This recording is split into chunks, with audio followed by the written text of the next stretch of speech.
Hello everyone, my self Rahul Pawar. इस video में सीखेंगे स्वार्ट्स रिएक्शन।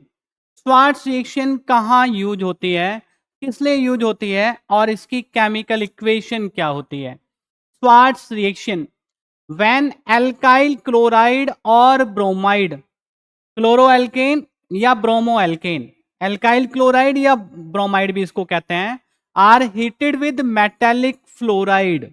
मेटेलिक फ्लोराइड के साथ क्या करते हैं, ब्रोमोएल्केन या क्लोरोएल्केन को हीट करते हैं।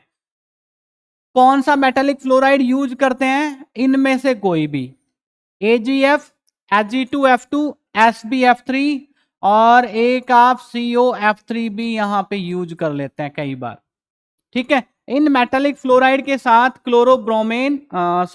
क्लोरोएल्केन या ब्रोमोएल्केन आपको हीट करने हैं, तो क्या मिलेगा आपको, एल्काइल फ्लोराइड मिलेगा, एल्काइल फ्लोराइड या फ्लोरोएल्केन। क्योंकि जो एल्केन वाली रिएक्शन है और फ्लोरीन के साथ कराते हैं तो जनरली वो रिएक्शन एक्सप्लोसिव होती है। एक्सप्लोसिव होने की वजह से इसका एक ऑल्टरनेट मेथड हमने यहां पे ढूंढा हुआ है, जो कि स्वार्ट्स रिएक्शन है फ्लोरोएल्केन बनाने के लिए। एग्जाम्पल देखते हैं, हमारे पास CH3Cl, CH3Cl की रिएक्शन आप करा दो सिल्वर फ्लोराइड के साथ, AgF के साथ। क्या करना है, हीट करना है। दोनों कंपाउंड को हीट करेंगे तो यहां पे फ्लोरीन और क्लोरीन एक्सचेंज हो जाते हैं, इंटरचेंज हो जाते हैं, जिसको हम हैलोजन एक्सचेंज मेथड कहते हैं। Actually Swarts reaction halogen exchange का मेथड है। ठीक है, एक रिएक्शन है हैलोजन एक्सचेंज मेथड के लिए। तो यहां पे आपको फ्लोरोमीथेन ये आपको मिल जाएगा। ठीक है, अगर आप यहां पे Cl की जगह Br लेते हैं, यानी कि पहले आपने लिया क्लोरोमीथेन, अभी आप लेते हैं ब्रोमोमीथेन, सिल्वर फ्लोराइड के साथ सिंपली हीट कर देते हैं, तो हीट करने पे आपको फ्लोरोमीथेन मिलता है, फ्लोरोमीथेन। ठीक है जी, ये कंपाउंड आपका बन गया फ्लोरोमीथेन।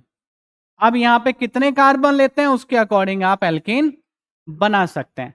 एक और छोटी सी बात स्वार्ट्स रिएक्शन के बारे में है कि अगर आपके पास कोई इस तरह का कंपाउंड है जिसके एक ही कार्बन पे दो हैलोजन क्लोरीन या ब्रोमीन लगा हुआ है, तो अगर यहां पे हमने हैलोजन एक्सचेंज कराना है, फ्लोरीन लेके आना है, तो फिर जनरली हम SbF3 या COF3 यूज करते हैं। तो यहां पे SbF3 आप यूज कर लो, इसको हीट करो इस कंपाउंड को SbF3 के साथ, तो आपको दोनों जगह हैलोजन एक्सचेंज होके मिलेगा। यानी कि आप इस मेथड से और इस तरह से डाइफ्लोराइड बना सकते हैं। ये कंपाउंड कौन सा है, 2,2 डाइक्लोरो, ठीक है बेटा, डाइक्लोरोप्रोपेन, 3 कार्बन है ना, प्रोपेन है। और यहां पे क्या मिलेगा आपको, 2,2 डाइफ्लोरोप्रोपेन। बात समझ में आ गई। तो ये है आपकी Swarts reaction. Thank you so much.